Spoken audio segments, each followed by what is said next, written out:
Sometimes doing the right thing costs you everything. Irving Collins stands in his apartment doorway, holding 3 pages he never expected to see. Eviction notice. 5 days to leave. No explanation that makes sense. Outside, Chicago's February wind cuts through Bronzeville at -18 degrees. The kind of cold that doesn't forgive. 2 weeks ago, he woke at dawn and smelled something wrong. Carbon monoxide. Levels high enough to kill. He knocked on his neighbor's door, got 3 children out before the poison took them, called 911, saved lives.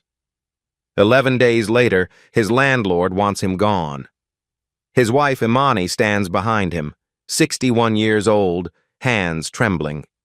Not from the cold. Their granddaughter Amara sleeps in the next room, 4 years old. The landlord thinks this ends with an old couple packing boxes in silence, that no one will fight back. But he never asked about their son, never thought to wonder what he does for a living. That mistake is about to cost him everything. If you've ever watched the powerful crush the powerless, stay with me. Irving Collins wasn't the kind of man who made noise. 64 years old, 38 years at the Postal Service. Rain, snow, heat. Never missed a day unless his daughter needed him. Retired 2 years ago with a plaque and a pension that covers rent, groceries, and not much else. Imani, his wife, spent 32 years as a librarian at Bronzeville Elementary, the kind of librarian kids remember decades later. Soft voice, patient hands. She taught 3 generations how to love books. They moved into apartment 3C in 2002. 2 bedrooms, kitchen window facing east. Morning light is perfect for Imani's plants. Rent started at $8.50 a month. Now it's $11.50. They pay on time. Every month. Every year. 22 years without a single complaint from them. Not about rent, not about noise, not about anything. Their neighbors know them. Mrs. Johnson in 2B brings them soup when the weather turns. Mr. Patterson upstairs borrows Irving's tools and always returns them. The young couple in 4B asks Imani for book recommendations. When their daughter died in 2022, cancer, 36 years old, too young, Irving and Imani took in her daughter. Amara, 4 years old now, bright, curious, loves drawing on the kitchen table while Imani makes breakfast. The apartment isn't big, but it's home. Every Tuesday, Imani runs a book club in the building's common room. 6 elderly women from the block. They read mysteries mostly. Agatha Christie, Louise Penny. They drink tea and argue about whodunit. Irving fixes things. Leaking faucets, stuck windows. Mrs. Lane's radiator last winter. No charge. Just neighbors helping neighbors. The building changed hands in 2018. Old landlord retired. New owner, Vincent Hayes, 48 years old. Owns 6 buildings in the South Side. Never lived in any of them. The maintenance requests started piling up after that. Slower responses, cheaper repairs. Hayes hired the cheapest contractors. Fixed what tenants could see, ignored what they couldn't. Irving noticed the shift. The way Hayes smiled at the young white couple in 4B but barely nodded at him. The way Hayes returned Mr. Patterson's calls but let Irving's go to voicemail. Small things, easy to dismiss as coincidence. But they accumulated. Hayes never learned their names, called Irving Buddy or Chief, called Imani Ma'am in a tone that wasn't respectful, like he was doing them a favor by letting them stay. Irving kept his head down, paid rent, didn't make waves. Their bank statements tell the story Hayes never bothered to check. Account number ending in 2847. Wells Fargo. 264 consecutive payments. First of every month. Check number, amount, date. $1,150. On time. Every time. Not once late. Not once short. Not once skipped. Perfect tenants. The kind landlords dream about. But Hayes didn't see that. Didn't care to look. Their son Isaac called every Sunday. 36 years old, sharp, driven. Made his parents proud in ways they didn't talk about much. Graduated law school. Worked as a public defender, then prosecutor. Recently took a new position downtown. Something important. Something that kept him busy. "Can't visit this week, Dad," he'd say. "Big caseload." Irving understood. His son had worked too hard to slow down now. Irving had a gift. Could smell things before they became problems. Gas leaks, electrical burning, that specific chemical tang of refrigerant. Saved the building twice over the years. Once in 2009, once in 2016. Just walked down to the basement, sniffed, told the old landlord something was wrong. Both times he was right. Imani used to joke about it. My husband, the bloodhound. February 4th, 6:15 in the morning. Irving woke to a smell he recognized, metallic, faint, wrong. He sat up in bed, listened. The furnace clanked below, normal sound. But the smell wasn't. Imani still slept. He didn't wake her, not yet. He walked to the kitchen. The smell is stronger there, not gas, not burning wires. Something else, something worse. He checked the carbon monoxide detector on the wall. Green light, battery fine. But his nose said differently. Sometimes machines lie. Noses don't. Irving kept a portable CO meter in the hall closet, left over from Postal Service safety training. He pulled it out, turned it on. The screen flickered. Numbers climbed. 42, 51, 63, 78. 87 parts per million. Anything over 50 is dangerous. Over 70, lethal for children. The detector on the wall still showed green, still lied. 6:22 a.m. Irving took a photo. Screen clear. Numbers are sharp. Red warning light. Timestamp visible. Then he moved. Apartment 2B. The Johnsons. 3 kids. Ages 7, 5, 2. He knocked. Hard. Urgent. Mrs. Johnson opened the door, half asleep. "Mr. Collins? It's 6. Get your kids. Get out. Carbon monoxide. 87 parts per million." She didn't argue. Just ran. Irving hit the next door. Mr. Patterson, the elderly couple downstairs. Same message, same urgency. By 6:35, 9 people stood in the lobby. Cold, scared. Some in pajamas. Mrs. Johnson's 2-year-old crying against her shoulder. Irving dialed 911. Carbon monoxide leak. 847 East Oakwood Boulevard. 3 children. Level 87. Sir, stay calm. I am calm, they're not. Send the fire department now. The operator kept him on the line, asked questions. Irving answered. Even. Controlled. Mrs. Johnson's oldest said his head hurt. Had hurt all night. The 5-year-old threw up in the lobby. Clear liquid. Empty stomach. Fire trucks arrived at 6:48. 3 engines. Paramedics. Firefighters in gear. They tested. Confirmed. 87 in the hallway. 72 near 2B. 94 by the furnace. The fire captain looked at Irving. You called? Yes, sir. How'd you know? The detector says safe. Smelled something wrong. Checked with my meter. The captain nodded. Slow. Respectful. You saved lives today. Another 2 hours, those kids would have been gone. Paramedics checked the children. Mild poisoning. Headache. Nausea. It would have been fatal by noon. Mrs. Johnson hugged Irving. Tight, shaking. You saved my babies. By 8 a.m., the furnace was red-tagged. The building was evacuated. Hayes showed up at 9:30. Didn't ask if anyone was hurt. Asked how much repairs would cost. He stood in the lobby, jaw tight, eyes cold. Irving was still there, waiting for Imani. Hayes turned, saw him. You called the city? Not thank you. Not everyone is okay. Just accusation. I called 911, Irving said. 3 children were being poisoned. You should have called me first. Sir, there wasn't time. There's always time.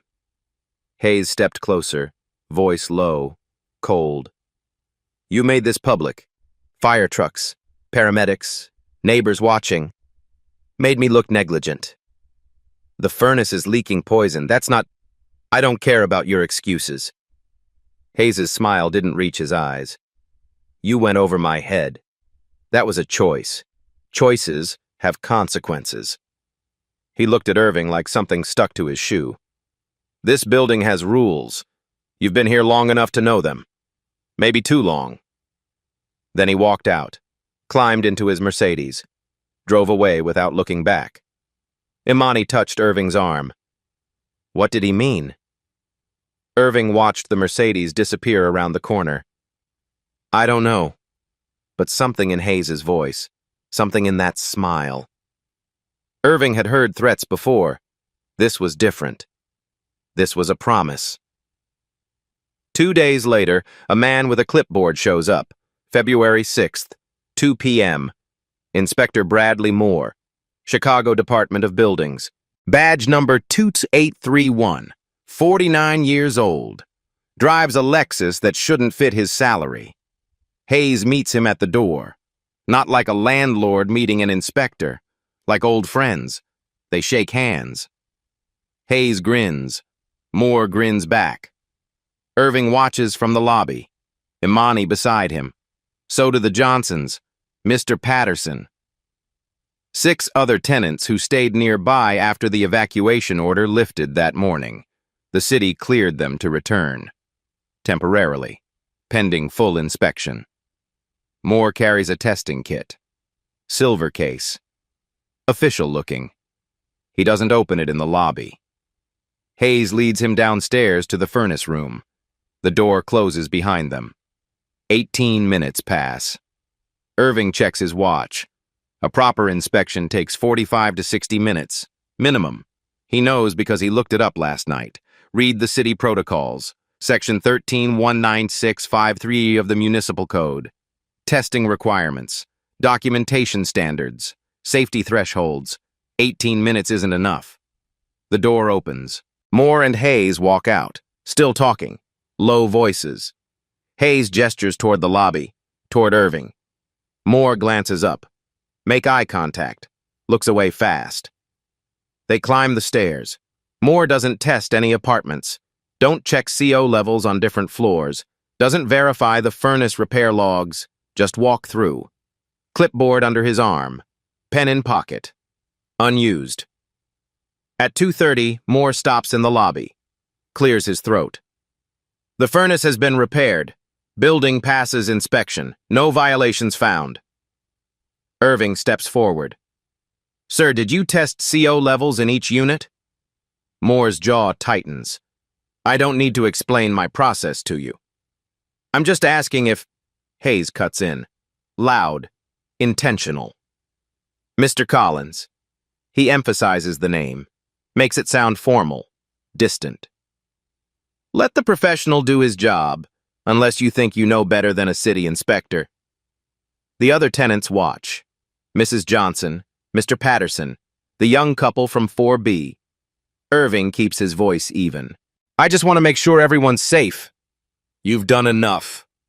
Hayes steps closer, invades space. Calling 911, making a scene. Now questioning official inspections? You need to mind your business, old man. Old man, said like an insult. Irving is 64, Hayes maybe 48. But the age gap isn't what Hayes means. Moore shifts his weight, checks his phone, nervous. I've completed my assessment, Moore says. The building is compliant. He leaves, fast. Doesn't hand out paperwork. Doesn't answer questions. Hayes watches him go, then turns back to Irving. You got a problem with how I run my property? No, sir, I just... Because you've been here a long time. 22 years, right? Hayes smiles, cold. Long time for someone like you to stay in one place? Most people? They appreciate what they have. Don't cause trouble. Someone like you. Imani's hand finds Irving's. Squeezes. Warning. Let it go. Irving lets it go. Hayes walks out. The lobby goes quiet. Mrs. Johnson speaks first. That wasn't right. Mr. Patterson nods. 18 minutes. I timed it. But no one says more. Everyone returns to their apartments. Later that afternoon, Hayes posts a notice in the lobby, printed on city letterhead, official seal in the corner. Inspection certificate, passed Chicago Department of Buildings. Inspector B. Moore, badge number 2831.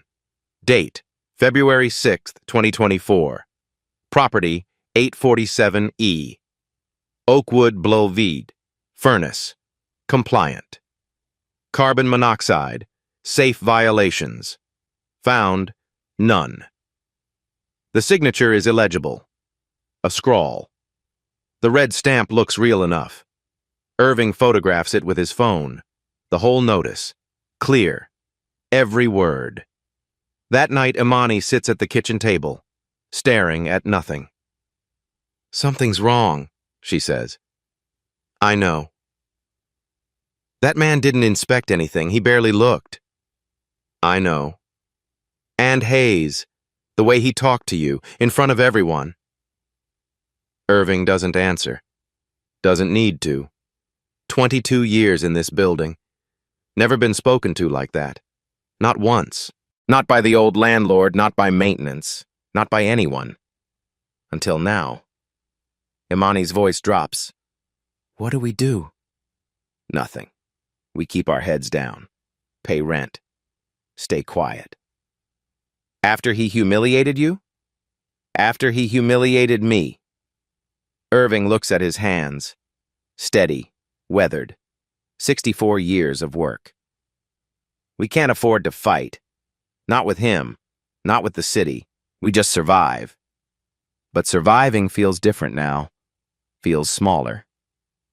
The phone rings. Imani answers. It's Mrs. Johnson, voice shaking. Mr. Collins, my kids are coughing again. The smell is back.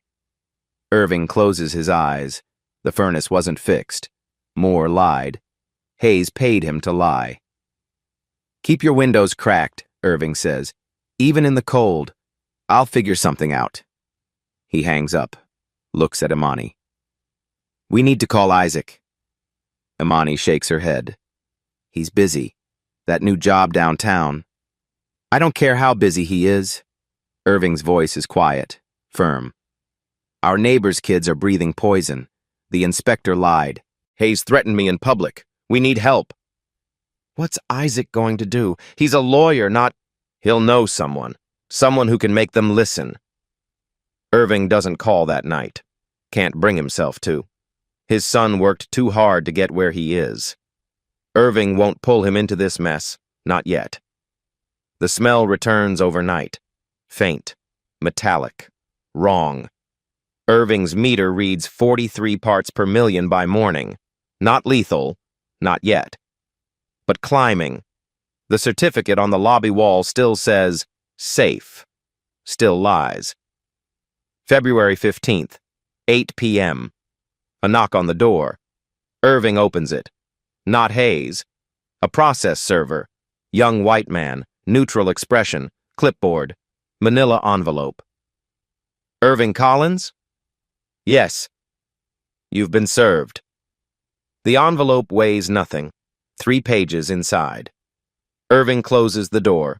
Opens the envelope with hands that don't shake yet. Notice to vacate. He reads it once. Twice. The words don't change. Tenant. Irving and Imani Collins. Unit 3C. Landlord. Vincent Hayes. Hayes Property Management, LLC. Violation. Unauthorized occupant residing in unit without landlord approval, in violation of lease agreement, section 4.2. Unauthorized occupant. Minor child, female, approximately 4 years of age. Deadline to vacate, February 20th, 2024. 5 days from service. Failure to comply. Will result in forcible eviction proceedings and associated legal costs. Imani reads over his shoulder. Goes still. Amara. They're saying Amara can't live here? Irving flips to the second page. The lease agreement excerpt. Section 4.2. Guests and occupancy. Tenants may host guests for up to 14 consecutive days. Any person residing in the unit beyond this period requires written approval from the landlord. He remembers when Amara moved in. July 2022, after their daughter's funeral. They'd told Hayes, face to face, in the lobby. Hayes had shrugged. Sure, whatever, just keep paying rent. No written approval, no formal process, just verbal okay. 2.5 years ago, never an issue, never a complaint, never mentioned again, until now. Imani's voice shakes. He approved it. You told him. He said yes. Verbal approval doesn't count, not legally. But he never said we needed written. He didn't have to. It's in the lease. We signed it. The third page lists next steps. Warnings, consequences, legal language designed to intimidate, 5 days to vacate, no chance to cure the violation, no grace period, just out. Irving walks to Amara's room, opens the door quietly. She's asleep, clutching her stuffed rabbit, 4 years old. Doesn't know her grandparents just got evicted because she exists. He closes the door. Imani sits at the kitchen table, staring at the notice. This is because you called 911, because you questioned the inspection. Irving doesn't answer. Doesn't need to. What do we do? Pack. Find somewhere to go. In 5 days with a 4-year-old? Imani's voice rises, cracks. In February? It's negative 18 degrees outside Irving. The forecast says it's dropping to negative 28 this weekend. Polar vortex. The news has been warning about it for days. Life-threatening cold. Frostbite in 10 minutes. Hypothermia in 30. 5 days to find a new apartment. First month, last month. Security deposit. Background check. References. Time they don't have. Money stretched thin already. Irving tries Hayes' number. Voicemail. Doesn't leave a message. Tries again. Voicemail again. Sends a text. Mr. Hayes, can we discuss the notice? We've been good tenants for 22 years. No response. He sits beside Imani, the notice between them. 3 pages that weigh more than they should. We should call Isaac, Imani says. He can't help with this. He's a prosecutor, not... He's our son, and we're out of options. Irving looks at his phone. Isaac's contact photo. Graduation day. Law school. Proud smile. Everything they worked for. He doesn't want to burden him. Doesn't want his son to see him like this. Powerless. Evicted like someone who didn't pay rent, didn't follow rules, didn't matter. But Imani's right. They're out of options. He calls. 3 rings. 4. Voicemail. Isaac, it's your father. Call me when you can. It's important. He hangs up. Waits. The apartment feels different now. Smaller. Less like home. More like borrowed time. 22 years. 264 rent checks. Never late, never short, never a problem. Until Irving saved 3 children. Until he made Vincent Hayes look bad. Now they have 5 days. Isaac calls back at 11 p.m. Irving's phone vibrates. He picks up on the first ring. Dad, you okay? We're fine, we just... Irving stops. Doesn't know where to start. What happened? We got an eviction notice. 5 days. Hayes says Amara's an unauthorized occupant. Silence on the other end. Then Isaac's voice changes, goes calm, controlled, professional. Send me everything. The notice. Your lease, bank statements, every email with Hayes, every text. Can you do that? Yes, but Isaac, I don't want to pull you into... Dad! Firm. Final. Send everything. Tonight. Irving hears something in his son's voice, something that wasn't there before. What's your new job, Isaac? Downtown? You never said exactly. Another pause. Longer this time. I'm a judge, Dad. Circuit Court, Cook County. Been on the bench 8 months now. The words don't land right away. Irving processes them slowly. Judge. His son. Isaac. You didn't tell us. Wanted to. Kept meaning to. Got busy. The swearing in was last June. You and Mom had that cruise planned. Didn't want to interrupt. Irving remembers. The Alaskan cruise. Imani's dream trip. They'd saved for 3 years. You should have told us. I know. I'm sorry.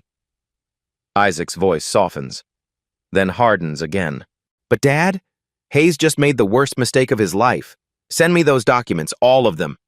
I'm making some calls. Irving sends everything. Scanned pages, photos, bank statements going back 5 years. Isaac works fast. By morning, he's forwarded everything to contacts. Housing attorney, tenant advocacy groups, people Irving's never heard of. Naomi Price calls at 9 a.m., legal aid lawyer, 38 years old, sharp voice, no nonsense. Mr. Collins, Isaac sent me your case. This eviction is retaliatory. Textbook. The problem is proving the inspection was fraudulent. It was 18 minutes. He didn't test anything. I believe you. But we need independent verification. And we need it fast. Your deadline is in 4 days. Isaac arranged that too. By noon, Dr. Elena Rodriguez arrives. Environmental engineer, 44 years old, independent contractor, brought her own testing equipment. She spends 2 hours in the building, tests every unit, takes readings, documents everything. Irving watches her work, methodical, thorough. Everything more wasn't. She finishes at 2 p.m., pulls out her tablet, shows Irving the results. Unit 2A, furnace room, 72 parts per million, still in the lethal zone. The inspector said it was safe. The inspector lied. Elena's voice is flat, professional. Unit 2B, where the children live, 38 parts per million, unsafe for long-term exposure, especially kids. She hands him a printed report. Official letterhead. Her credentials are listed at the top. Ph.D. in Environmental Engineering, University of Illinois. 15 years of forensic work. The furnace hasn't been repaired, not properly. Moore's certification is false. Irving takes the report. Proof, real proof. What does this cost? Already paid. Isaac covered it. That afternoon, a man named Jamal Washington shows up. 52 years old. Bronzeville Housing Rights Coalition. Community organizer. Heard about the case through Mrs. Johnson. Your story's not unique, Jamal says. Hayes has a pattern. We've been tracking him for 2 years. 6 buildings, 23 units. Complaints piling up. Nothing sticks because the inspections always come back clean. He pulls out a folder. Thick. Printed complaints. Tenant statements. Photos of violations. You're the first one who called 911. Made it public. Now we can use that. Jamal brings resources. Tenant union lawyer. Media contacts. People are ready to fight. But he also brings a warning. Hayes doesn't lose quietly. He's got money. Got connections. You push him, he'll push back harder. Irving already knows that. Felt it in the lobby. Heard it in Hayes's voice. The bank statements tell their own story. Account ending in 2847. Wells Fargo. Transaction history going back to 2002. Every first of the month. Same amount. $1,150 now. Started at $850. Increased gradually. Normal inflation. Check numbers in sequence. No gaps, no skipped months, no late payments, 264 consecutive transactions, 22 years of perfect payments. Isaac highlights this in his notes. Send it to Naomi, to Jamal, to everyone building the case. Perfect tenants, Naomi says. Impossible to argue otherwise. February 18th, 3 days before the eviction deadline. A woman approaches Irving outside the building. Late 30s, professional, federal ID clipped to her belt. Mr. Collins? I'm Sarah Mitchell, FBI, Chicago Field Office, Housing Fraud Division. Irving goes still. I'm not in trouble? No, sir. Opposite. We've been investigating Vincent Hayes for 14 months. Patterns of tenant harassment, unsafe buildings, targeting low-income families, mostly Black and Latino. She gestures toward her car. Can we talk? They sit in the FBI vehicle, warm, quiet, recording equipment visible but not running. We need concrete evidence, Mitchell says. Bribery, corruption, something that moves this from civil to criminal. Do you have any proof Hayes paid off the inspector? No, just suspicion. Suspicion's a start. But we need paper trails, money transfers, communications, something solid. She hands him a card, direct line, encrypted email. Anything you find, send it to me. And Mr. Collins, be careful. Hayes knows he's being watched. Makes him dangerous. That night, Irving can't sleep. Mind racing. Evidence is piling up, but the deadline is still coming. 4 days, 3 days. Time is running out. Then Jamal calls. 2 a.m. Voice was exciting. We got something. Hayes' ex-girlfriend. They broke up last month. Messy. She's pissed. Wants revenge. What does she have? Venmo history. Hayes is stupid. Used Venmo to pay off more. She screenshotted everything before he blocked her. Jamal emails the file. Irving opens it on his phone, squints at the small text. Vincent Hayes paid Bradley Moore. Date, February 5th, 2024. Amount, $3,200. Note, consultation fee, February 5th. 1 day before Moore's inspection. 1 day before the building got certified safe. Consultation fee. For what? 18 minutes of fake work? Irving forwards it to Isaac, to Mitchell, to everyone. Mitchell calls within an hour. Mr. Collins, this is it. This is federal bribery. I'm bringing this to my supervisor in the morning. We're moving forward. Isaac pulls public records, cross-references building violations. Vincent Hayes, 6 properties, 23 total units, all in Southside Chicago, all in predominantly Black neighborhoods. 5 years of tenant complaints, 156 total. Heat failures, water leaks, mold, electrical hazards, carbon monoxide, rodent infestations. Every single inspection. Assigned to Bradley Moore. Every single result. Passed. No violations. 156 complaints. 0 violations. Statistical impossibility. Average pass rate for Chicago building inspectors, 67%. Moore's pass rate for Hayes' properties, 100%. Isaac creates a spreadsheet, color-coded, maps each property, shows the pattern. Naomi reviews it. This isn't one bad inspection. This is systemic corruption. Jamal organizes tenant testimonies, video recordings, 4 families willing to speak on camera. Mrs. Johnson, apartment 2B. Irving knocked on my door at 6 in the morning.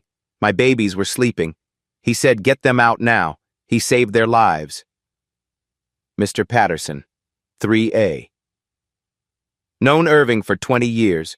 Man pays his rent, keeps to himself, fixes things for free. That granddaughter? Been here 2 years. Hayes never said a word until Irving made him look bad. Ms. Lane. First floor, voice shaking. Hayes threatened me last year when I complained about mold, said he'd evict me for making trouble. I shut up. Wish I hadn't. Young couple. 4B. We saw that inspection. Guy was here for 18 minutes. Didn't even open his testing kit. We knew something was wrong, but what could we do? The evidence stacks, each piece building on the last. Bank records, CO test results, neighbor testimonies, Venmo payment, violation pattern. All of it pointing one direction. Hayes didn't just evict Irving out of spite. He evicted Irving to cover up a criminal enterprise. February 19th, 2 days before eviction. Isaac texts, FBI got wiretap warrant. They're listening to Hayes now. Don't call him. Don't contact him. Let him make the next move. Irving shows Imani the message. What does that mean? Means they're waiting for him to incriminate himself. And if he doesn't, Irving doesn't answer. Outside, the temperature drops. -12. The forecast says -28 by Friday. The coldest night of the year, right when they're supposed to be out. February 20th, 1 day before eviction. A courier delivers a letter to Irving's door. Law firm letterhead, downtown address. Expensive paper. Caldwell and Associates attorneys at Law Irving opens it. 3 pages. Legal language. Threats wrapped in professional courtesy. Cease and desist. His name at the top. Imani's below. Both listed as defendants in a potential lawsuit. The letter accuses them of defamation, spreading false allegations about inspection integrity, damaging Hayes' reputation, interfering with business operations, demands they retract all statements, issue public apology, stop cooperating with media or tenant advocacy groups, failure to comply, civil suit, $500,000 in damages. The signature at the bottom, Richard Caldwell, senior partner. Imani reads it over his shoulder, hands trembling. They're suing us? For telling the truth? They're threatening to sue, different thing. What's the difference if we can't afford a lawyer? Irving has no answer to that. He forwards the letter to Naomi, to Isaac, to Mitchell. Naomi calls within minutes. Standard intimidation tactic. They won't actually file. It's designed to scare you into silence. It's working. Don't let it. We have evidence. They have bluster. Keep going. But the letter sits on the table. Reminder of how much power Hayes has, how little they do. That afternoon, worse news. Bradley Moore files a complaint with the Chicago Department of Buildings, claims Irving is harassing him, interfering with official duties, making unfounded accusations against his professional integrity, requests a restraining order. The complaint goes public, posted on the city website, available to anyone searching Moore's name. Jamal sees it first. Texts Irving. They're trying to bury you in paperwork. Don't engage. Let the lawyers handle it. But the damage spreads. February 21st, eviction day. A local blog runs a story. Southside Real Estate News. Known mouthpiece for landlord interests. Tenant launches harassment campaign against property owner. The article paints Hayes as the victim, responsible landlord trying to manage his properties. Irving is portrayed as a disgruntled tenant with a grudge. Eviction described as justified response to lease violations. The inspection? Fully legitimate. Certified by the city. Irving's complaints? Baseless conspiracy theories from someone facing consequences for their actions. The comments section fills fast. Some are clearly fake. Generic names. Similar writing styles. These people always cry racism when they don't get their way. Landlords have rights too. Pay your rent and follow the rules. If the city inspector says it's safe, it's safe. Stop wasting everyone's time. These people. Said like a category, like something less than human. Imani sees the article on her phone, reads it twice, starts crying. They're destroying your name, making you sound like... She can't finish, doesn't need to. Irving takes the phone, reads the comments, each one a small cut. 22 years in this neighborhood, known by everyone, respected, trusted. Now this. Jamal tries to counter it. Posts Elena's CO test results on social media. Shares Mrs. Johnson's testimony video. Uses hashtags. #justice4. Irving trends locally for a few hours. But Hayes has a bigger reach. More money.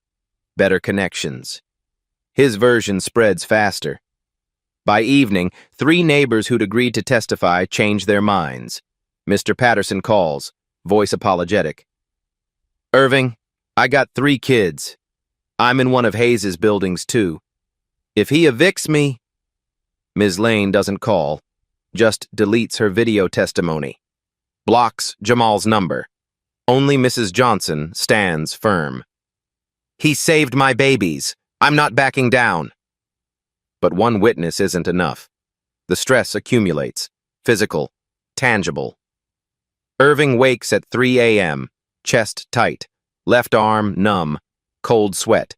Imani finds him on the bathroom floor, not unconscious, just stopped, sitting, staring. "Irving?" He doesn't respond right away. Can't seem to form words. She calls 911.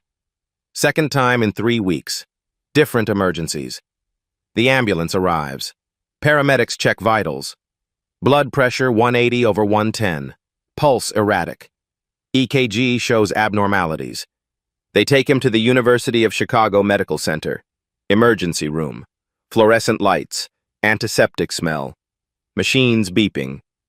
The doctor is young, 30-something. Explained in careful terms. Transient ischemic attack. Mini-stroke. Stress-induced. Warning sign of bigger problems coming. "Mr. Collins, your body is shutting down. You need to reduce stress immediately." Irving almost laughs. Bitter. Exhausted. "Sure, I'll get right on that. I'm serious. Another event like this could be fatal. I'm being evicted tomorrow, in -28-degree weather, with my wife and 4-year-old granddaughter. How exactly do I reduce stress?" The doctor has no answer. Just prescribed blood pressure medication. Recommends bed rest. Tells him to avoid stressful situations. Like that's possible. Isaac drives down from his courthouse, still wearing his robe, sits beside his father's hospital bed. "Dad, if this is too much, we can stop. Find you a new place. Move you somewhere safe." Irving's voice is weak but firm. "No, we will finish this. It's not worth your life. It's not about me anymore." Irving looks at his son. It's about those kids in 2B. It's about every tenant Hayes has threatened. It's about Moore lying for money while families breathe poison. We stop now? Nothing changes. He wins. They all win. Isaac doesn't argue, just holds his father's hand. That night, Irving stays in the hospital, monitored, medicated. Imani sits in their apartment, half-packed boxes around her. Amara is asleep in the next room. She tries Hayes's number one more time. Last attempt at human decency. Voicemail. She leaves a message, voice steady despite everything. "Mr. Hayes, my husband is in the hospital. He had a stroke. The stress from this eviction. We've been good tenants for 22 years, please. We just need a little more time." She hangs up. Waits. No response. Outside, the temperature drops. -26. Still falling. The coldest night of the year. And tomorrow, they're supposed to be out. February 22nd. Morning. The hospital releases Irving with instructions he can't follow. Bed rest. No stress. Medication twice daily. He comes home to boxes. Imani spent the night packing. 22 years compressed into cardboard. Each item wrapped. Each memory folded away. The books from her library career, 40 years of collecting. Children's classics, poetry, history. Too many to move. She chooses 20, leaves the rest. Amara's toys. Stuffed animals, drawing supplies. The kitchen table where she colors every morning, too big to take. Wedding photos from 1988. Younger faces, same love, same promise to protect each other. Irving's Postal Service Award, Employee of the Year 2015. 35 years of service. Never late, never complained. Imani holds it, stares at the gold lettering, puts it in a box without looking again. The tape gun makes a sound. Shk, shk. Ceiling things closed. Outside, the wind doesn't stop. Weather alert on every phone. Polar vortex, peak intensity, -28 degrees. Wind chill, -39. Frostbite in 5 minutes. Hypothermia at 15. Death possible in 30. The city opens warming shelters, churches, community centers, for people with nowhere to go. People like them now. Amara wanders into the living room, 4 years old, sees the boxes, doesn't understand. Grandma, why are you packing? Imani tries to smile, can't quite manage it. We're going on a trip, baby. Where? The question hangs. Imani doesn't have an answer. I don't know yet. Amara's face crumbles. I don't want to go. This is my home.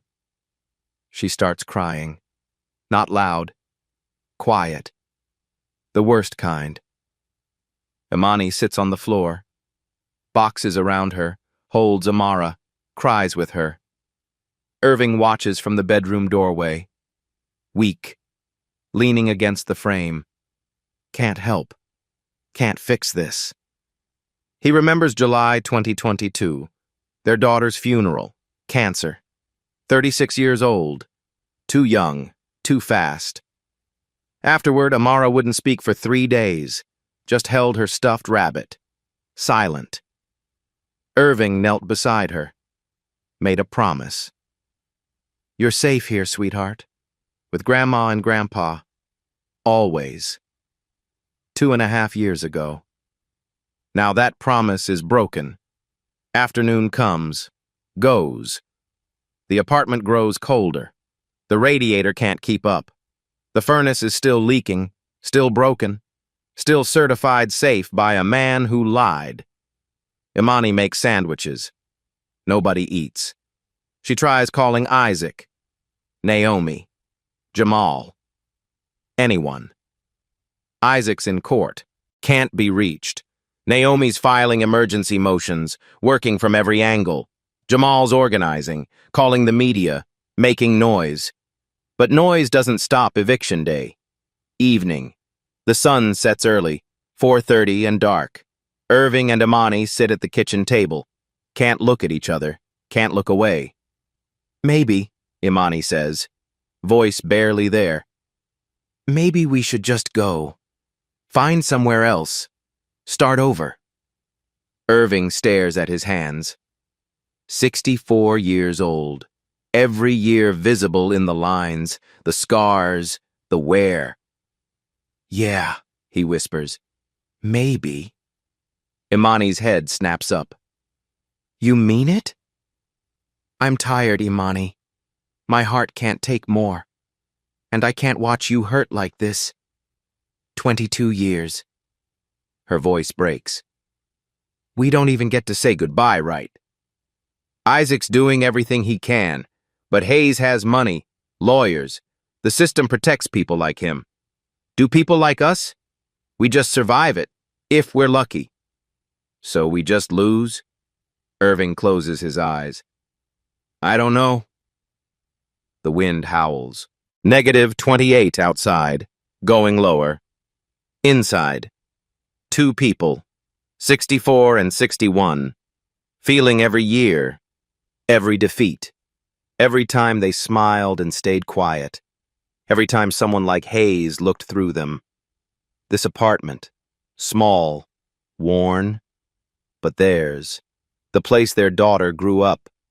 The place their granddaughter felt safe. Now, just boxes. Amara calls from her room. Grandma, can you read me a story? Imani wipes her eyes, stands, goes to her granddaughter. Irving sits alone. The eviction notice is still on the table. 3 pages that changed everything. His phone buzzes. Text from Isaac. Dad, don't give up. FBI wire went active today. They're listening. Just need Hayes to make one mistake. Irving reads it twice. Wants to believe. But belief requires hope. And hope ran out somewhere between the hospital and the boxes. Sometimes hope comes from places you don't expect. A church basement, a tenant meeting, an FBI van parked 3 blocks away, and a man who doesn't know he's being recorded. I know this feels hopeless. Irving thought so too. But stay with me, because the people Hayes underestimated, they were about to prove him wrong. February 23rd. The eviction deadline passed, but Naomi's emergency motion bought 48 hours, temporary stay, just enough time. Jamal moves fast, organizes a community meeting at Bronzeville Community Church, 7 p.m., basement level, folding chairs, bad coffee, good people. 32 neighbors show up, not just from Irving's building, from Hayes's other properties too, people who stayed quiet for years, people who finally have a reason to speak. Mrs. Johnson stands at the front. 3 kids at home with her husband. She came anyway. Irving Collins saved my children, knocked on my door at 6 in the morning, got my babies out before the carbon monoxide killed them. Her voice shakes, steadies. Now, Hayes is throwing him into the street for doing the right thing. That's not justice, that's revenge. Applause, real applause, people who understand. Pastor Williams offers the church as temporary housing if needed. Other neighbors offer money. Not much. $20 here, $50 there. Someone passes a collection plate. $2,400 raised in 90 minutes. Won't cover much. But it's something. It's people saying we see you. Imani attends alone. Irving is too weak. Doctor's orders. She watches the collection plate pass. Watch strangers give what they can't afford to lose. For the first time in weeks, she doesn't feel alone. February 24th. Small protest outside Hayes Property Management. 15 people. Brutal cold limits turnout. But they stand anyway. Hold signs. Make noise. Slumlords eels criminals. Fix the leak, save the kids. Justice for Irving Collins, NBC Chicago sends a crew. 90 seconds on the evening news. Not much, but visible. Hayes watches from his office window. Doesn't come down. That night he makes a call. He doesn't know the FBI is listening. Wiretap warrant active since February 20th. Every call logged. Every word recorded. Hayes dials Jamal Washington directly. Tenant organizer. Protest leader. Man who made him look bad on television. The recording is clear. FBI audio quality. Every syllable is preserved. Hayes speaks first. Voice low, controlled, threatening. Mr. Washington, this is Vincent Hayes. I know who you are. You organized a protest outside my office. That's right. Slumlords should answer for... Let me be very clear. Hayes cuts him off. I'll bury anyone who calls the city on me. I'll bury anyone who helps them. And I'll bury anyone who thinks they can embarrass me in public. Is that a threat? It's a promise. Irving Collins? He's done. You keep this up, you're next. Pause. Then Hayes's voice drops lower, colder. Ask Collins how his hospital stay was. Stress is a killer, Mr. Washington. Be a shame if you ended up the same way. Click. Call ends. Agent Mitchell sits in the FBI van, headphones on, recording complete. She pulls out her phone, texts her supervisor. Got him. Witness intimidation. Threat to cause harm. Moving to the grand jury. Then she texts Isaac. Judge Collins, we have what we need. Your father's going to win this. 3 words. Clear, cold, recorded. I'll bury anyone. But the only one getting buried now is Vincent Hayes, February 25th, 6:15 a.m. Bradley Moore wakes to a knock. Not gentle, not patient. The kind of knock that doesn't stop. He opens the door in his bathrobe. 2 people on his porch. Professional. Federal IDs visible. Agent Sarah Mitchell. Her partner. Both with badges out. Mr. Moore, FBI. We need you to come with us. Moore's face goes white. What's this about? Vincent Hayes, carbon monoxide, and $3,200 you really shouldn't have taken. His hands start shaking. I want a lawyer. Smart. You're going to need one. They drive him to the FBI field office. Downtown, gray building, fluorescent lights, interview room with no windows. Moore sits across from Mitchell and Assistant U.S. Attorney Jennifer Walsh, his public defender beside him, file folders stacked on the table. Walsh opens the first folder, Venmo screenshot, highlighted, dated February 5th. Consultation fee, $3,200, from Vincent Hayes, 1 day before you certified his building safe. Moore says nothing. Walsh opens the second folder. Elena Rodriguez's report. CO levels were still lethal 19 days after Moore's inspection. You certified 72 parts per million as safe. Children live in that building, Mr. Moore. Still nothing. Third folder. Thicker. 5 years of building records. Hayes's 6 properties. 23 units. 156 complaints. Every single inspection assigned to you, every single result passed. 100% pass rate. For a landlord with 156 complaints. Moore's lawyer leans in, whispers something.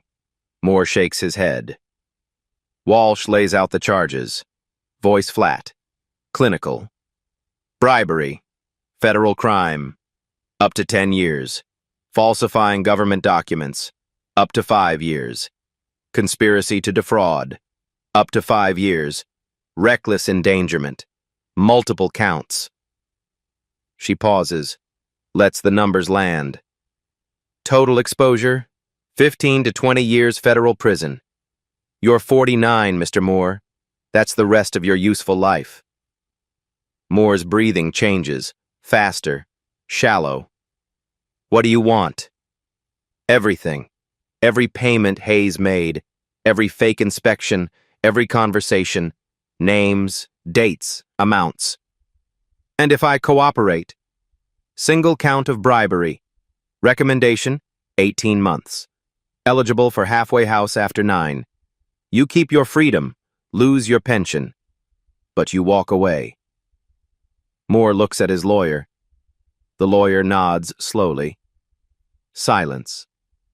10 seconds. 20. I'll tell you everything. March 2nd.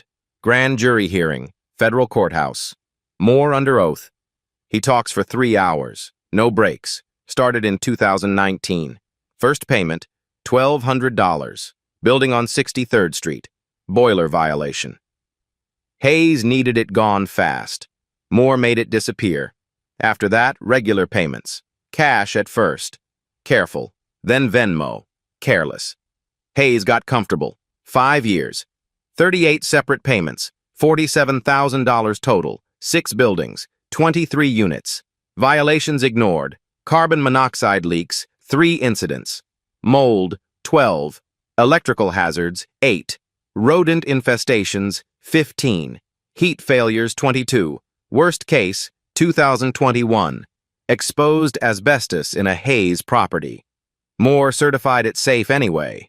Family of 4 moved in. 2 children developed respiratory problems within 6 months. I needed the money. Moore's voice breaks. My wife's medical bills, my son's college. I convinced myself it wasn't hurting anyone. As Walsh doesn't blink. 3 children almost died from carbon monoxide on February 4th. You certified that building safe on February 6th. Was that hurting anyone? Moore is crying now. Yes, I'm sorry. I'm so sorry. The grand jury deliberates for 20 minutes. True bill, indictment. Vincent Hayes, 23 counts. Bribery, fraud, witness intimidation. 12 counts of reckless endangerment, one for each family put at risk. Agent Mitchell calls Isaac that night. Judge Collins, it's done. Hayes will be arrested within 48 hours. Your parents are going home. Isaac hangs up, drives to the hospital where Irving still rests, walks into the room. Imani is asleep in the chair beside the bed. Irving awake, staring at the ceiling. Dad. Irving turns, sees his son's face. It's over. Hayes is finished. The eviction is dead. You're going home. Irving closes his eyes. Something releases in his chest. Not relief. Not yet. But something close. March 5th, 9 a.m., Federal District Court, Northern District of Illinois. The courtroom fills early.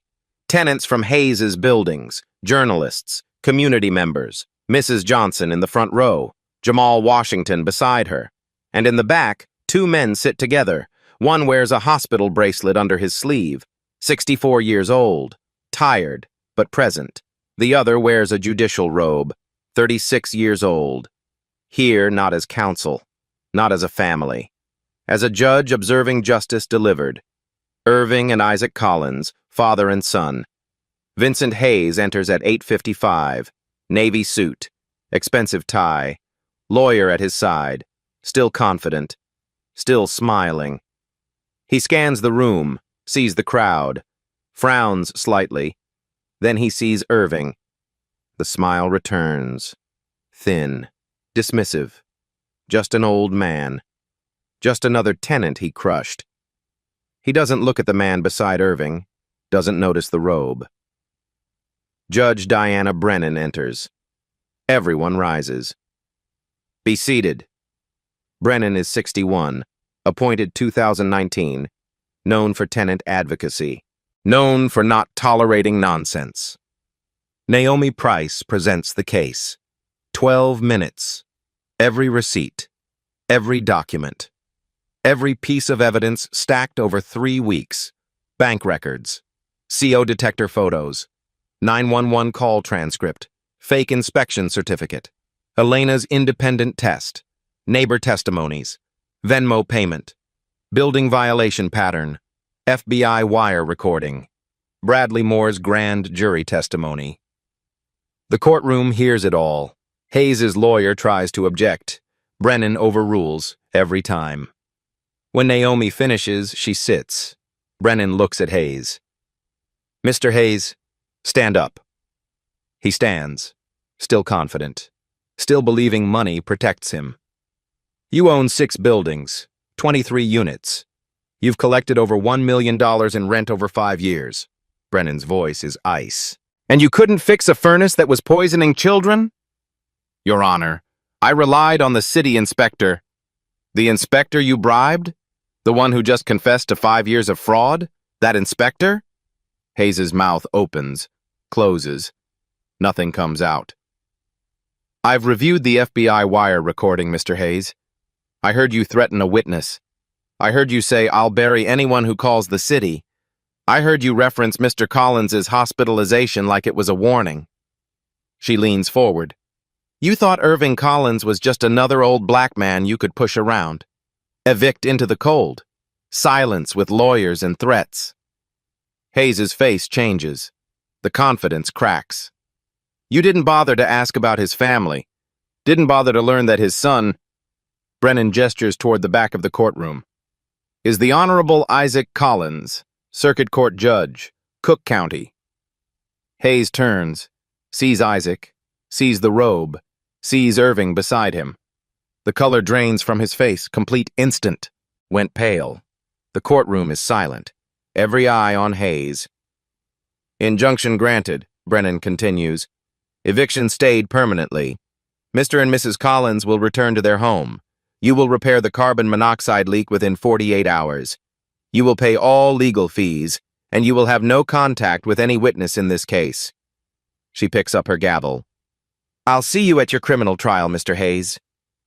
Bang. Hayes doesn't move. Can't move. The bailiff approaches. Sir, time to go. Hayes walks out. Doesn't look back. Can't meet Irving's eyes. Can't meet anyone's eyes. Mrs. Johnson reaches across the aisle, grabs Imani's hand. You did it. You won. Irving watches Hayes disappear through the door. Doesn't smile, doesn't gloat, just breathes. 3 weeks later. Vincent Hayes. 23 federal counts. Bail set at $500,000. Trial scheduled for September, facing 20 years. His 6 buildings? Seized pending investigation. His bank accounts? Frozen. His reputation? Gone. Bradley Moore. Guilty plea. 18 months federal prison. Pension revoked. Banned from government work for life. At sentencing, he turned to Irving in the gallery. I'm sorry, I failed you. I failed this city. Irving nodded, said nothing. Some apologies come too late to matter. The city launched an audit. All 23 Hayes units were inspected by independent engineers. 18 failed. Forced repairs totaled $340,000. New protocol implemented. Random inspector assignments. No repeat inspector for the same landlord. The Illinois State Legislature introduced a bill. Unofficial name, Irving's Law. Protects whistleblowers from retaliatory eviction. Still in committee. But moving. March 20th. Evening. Irving, Imani, and Amara sit at the kitchen table. Same apartment. Same chairs. Same window facing east. The new CO detector glows green. Safe. Finally true. Amara draws with crayons. Doesn't know how close they came to losing everything. Irving watches her. Remember the promise he made. You're safe here. Always.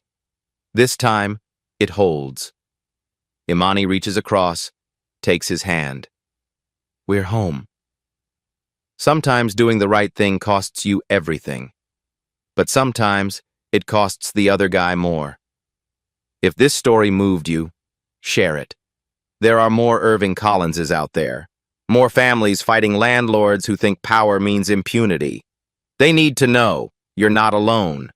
The system can change. One person, one choice, one refusal to stay silent.